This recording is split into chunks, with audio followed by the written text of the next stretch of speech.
ದಯವಿಟ್ಟು ಹಿಂದುಗಡೆ ನಿಂತ ಮುಖಂಡರು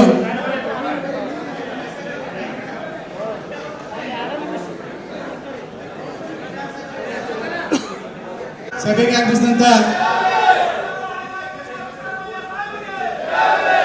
ದಯವಿಟ್ಟು ಘೋಷಣೆಗಳು ಹಾಕಬಾರ್ದು. ಇವತ್ತಿನ ಬೆಳಗಾವಿ ನಮ್ಮ ನಿಮ್ಮೆಲ್ಲರ ಯುವ ನಾಯಕರು, ಕರ್ನಾಟಕ ಸರ್ಕಾರದ ನಗರಾಭಿವೃದ್ಧಿ ಸಚಿವರು ಹಾಗೂ ಚಿಕ್ಕೋಡಿ ಜಿಲ್ಲಾ ಕಾಂಗ್ರೆಸ್ ಕಮಿಟಿ ಅಧ್ಯಕ್ಷರಾದ ಸನ್ಮಾನ್ಯ ಶ್ರೀ ಲಕ್ಷ್ಮಣರಾವ್ ಚಿಲ್ಲೇಸರ್ ಅವರಿಗೆ ಕೂಡ ಸ್ವಾಗತ ಬಯಸ್ತೇನೆ. ಅವರಿಗೆ ಕೂಡ ಸ್ವಾಗತ ಬಯಸ್ತೇನೆ. ಜಿಲ್ಲಾ ಕುರುಬರ ಸಂಘದ ಅಧ್ಯಕ್ಷರಾದ ಮಡ್ಯಪ್ಪ ತೋಳೂರು ಅವರಿಗೆ ಕೂಡ ಸ್ವಾಗತ ಬಯಸ್ತೇನೆ. ಅದೇ ರೀತಿ ಮಾವೀರಣ್ಣ ಮೊಯ್ತವ್ರಿಗೆ, ಅದೇ ರೀತಿ ಇಲ್ಲಿ ಆಗಬೇಕಂತ ಅವರವರನ್ನದೇ ಇಲ್ಲಿ ಆಗಬೇಕಂತ ಎಲ್ಲ ಸಮುದಾಯದ, ಅದೇ ರೀತಿ ಇಲ್ಲೆಲ್ಲ ಆಗಬೇಕಂತ ಅವರವರನ್ನದೇ ಎಲ್ಲ ಸಮಾಜದ ಮುಖಂಡರು, ಕಾರ್ಯಕರ್ತರು, 5 ಸಮಾಜದ ವರ್ಗರು ಆಗಮಿಸಿದರೆ ಅವರಿಗೆ ಎಲ್ಲರೂ ಕೂಡ ಸ್ವಾಗತ.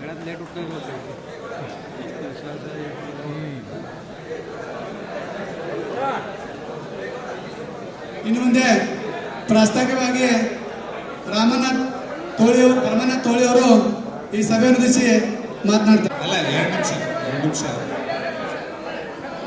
ಈ ಕಾರ್ಯಕ್ರಮದ ವರದಿಯನ್ನು ಮಾಡಲಿಕ್ಕೆ ಬಂದಂಥ ಎಲ್ಲ ಮಾಧ್ಯಮ ಮಿತ್ರಗಳು ಸಹಿತ ಸ್ವಾಗತ ಸಹಿತ ಸಲ್ಲಿಸ್ತಾ, ದಯವಿಟ್ಟು ಅವರು ಈ ಕಾರ್ಯಕ್ರಮವನ್ನು ವಿಡಿಯೋ ಚಿತ್ರೀಕರಿಸಿಕೊಂಡು ನಿರ್ಗಮಿಸಬೇಕು. ಅದರ ನಂತರ ನಮ್ಮ ಈ ಸಭೆ ಪ್ರಾರಂಭ ಆಗುತ್ತೆ.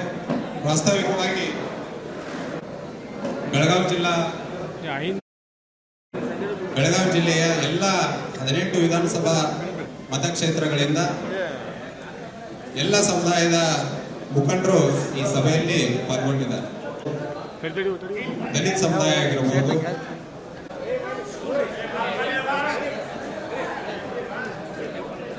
ಸುಡುಗಾಡು ಸತ್ತ ಸಮುದಾಯದವರು ಸಹಿತ ಈ ಸಭೆಯಲ್ಲಿ ಭಾಗಿಯಾಗಿದ್ದಾರೆ.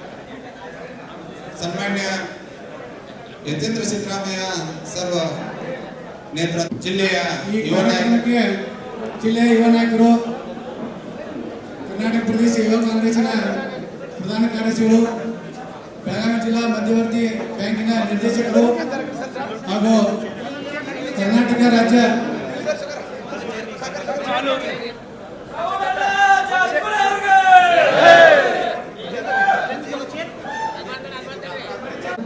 ದಯವಿಟ್ಟು ಎಲ್ಲರೂ ಕೂತಿರಬೇಕು. ಈ ಕಾರ್ಯಕ್ರಮಕ್ಕೆ ಈಗ ತಾನೇ ಆಗಮಿಸಿದಂತ ನಮ್ಮ ನಿಮ್ಮೆಲ್ಲರ ನೆಚ್ಚಿನ ಯುವ ನಾಯಕರು, ಕರ್ನಾಟಕ ಪ್ರದೇಶ ಯುವ ಕಾಂಗ್ರೆಸ್ಸಿನ ಪ್ರಧಾನ ಕಾರ್ಯದರ್ಶಿಗಳು ಹಾಗೂ ಬೆಳಗಾವಿ ಜಿಲ್ಲಾ ಮಧ್ಯವರ್ತಿ ಸಹಕಾರಿ ಬ್ಯಾಂಕಿನ ನಿರ್ದೇಶಕರು, ರಾಜ್ಯ ಅಧ್ಯಕ್ಷರಿದ್ದಾರೆ, ಅವರಿಗೆ ತಮ್ಮೆಲ್ಲರ ಪರವಾಗಿ ಸ್ವಾಗತ ಕೈಗೊಳ್ತೀನಿ. ಈಗ ನಿನ್ನೆ ಒಂದು ಸಿದ್ದರಾಮಯ್ಯ ಸರ್, ಯುವ ನಾಯಕರಾದಂತಹ ಶ್ರೀಯುತ ರಾಹುಲ್ ಜಾರಕಿಹೊಳಿ ಅವರು ಸೇರಿದಂತೆ ಎಲ್ಲ ನಮ್ಮ 5 ಸಮುದಾಯಗಳ ಮುಖಂಡರ ನೇತೃತ್ವದಲ್ಲಿ ಈ ಸಭೆಯನ್ನ ಆಯೋಜಿಸಬೇಕಂತ ಹೇಳಿ ತೀರ್ಮಾನ, ಬೇರೆ ಬೇರೆ ಸ್ವರೂಪದಲ್ಲಿ ಈ ಚಳುವಳಿ ನಡ್ಕೊಂಡು ಬಂದಿದೆ. ಈ ಏನ್ ನಾವು 5 ಚಳುವಳಿಯನ್ನ 5 ಅನ್ನೋಕ್ಕಿಂತ ಪೂರ್ವದಲ್ಲಿ ಸಹಿತ ಈ ದೇಶದಲ್ಲಿ ಒಂದು ಕಾನ್ಸೆಪ್ಟ್ ಅನ್ನುವಂಥ ಚಳುವಳಿ, ಆ ಚಳುವಳಿಯ ಮೂಲಕ ಶಾಸಕರಾದಂತ ಮಾಧವ್ ಸಿಂಗ್ ಸೋಲಂಕಿ ಅವರು ತಮ್ಮ ವಿಧಾನಸಭಾ ಕ್ಷೇತ್ರದಲ್ಲಿ ಈ ಚಳುವಳಿಯ ಮೂಲಕ ತಮ್ಮ, ಅದರ ನಂತರ ಕರ್ನಾಟಕದಲ್ಲಿ ದೇವರಾಜ ಅರಸ್ ಆಗಿರಬಹುದು, ಶ್ರೀಯುತ ಬಂಗಾರಪ್ಪನವರು ಸಹಿತ ಸ್ವರೂಪದಲ್ಲಿ ಮುಂದೆ